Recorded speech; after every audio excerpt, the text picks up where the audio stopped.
Hello.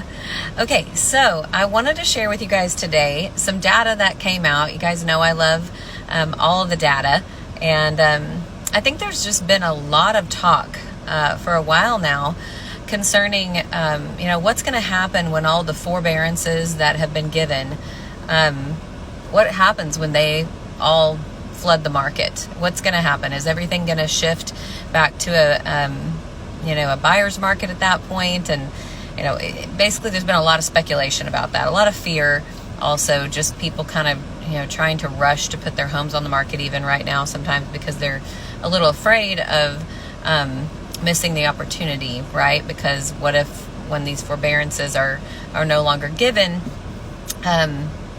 everything kind of changes with the market. So I thought it was really interesting, some of the data that NAR that came out, actually not from NAR, but from Keeping Current Matters. And it's interesting. So some reasons why it's probably not going to be like it was 15 years ago when we had that mortgage crisis and had foreclosure issues. One is there's a lot fewer homes that are actually in trouble this time around, which is great.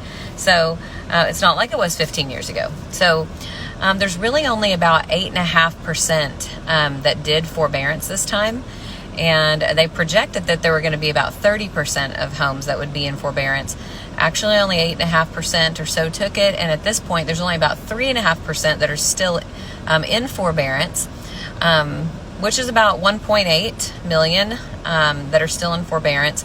But compared to the 9.3 million that were in forbearance, or that were lost 15 years ago, that's a huge difference. So that's a big difference between the two times that this has kind of come into play.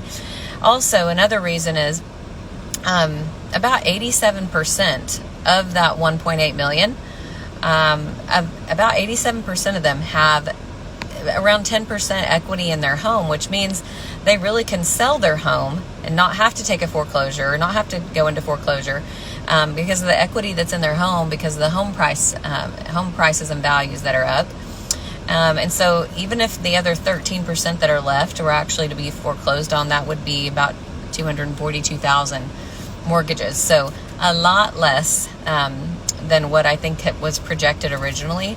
The other thing with that is that, even if those 13% come to market as a foreclosure, the market can pretty easily absorb those right now. In 2008, we had an excess already. Whenever everything went south, there was a 9-month supply of inventory that already existed.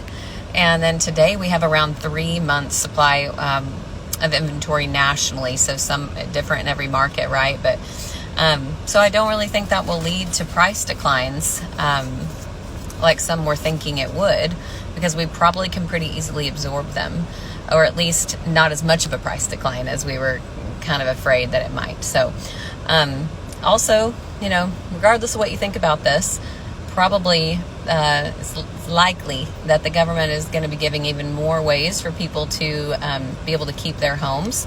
So it's likely that there'll be more programs that even for those 242,000 that may be left that can't sell their home, or if other people decide to keep their home and not sell it, they're going to be giving ways for people to be able to do that more than likely. So all that to say, they're kind of thinking it's the likelihood of a foreclosure crisis on our hands this time is almost like zero.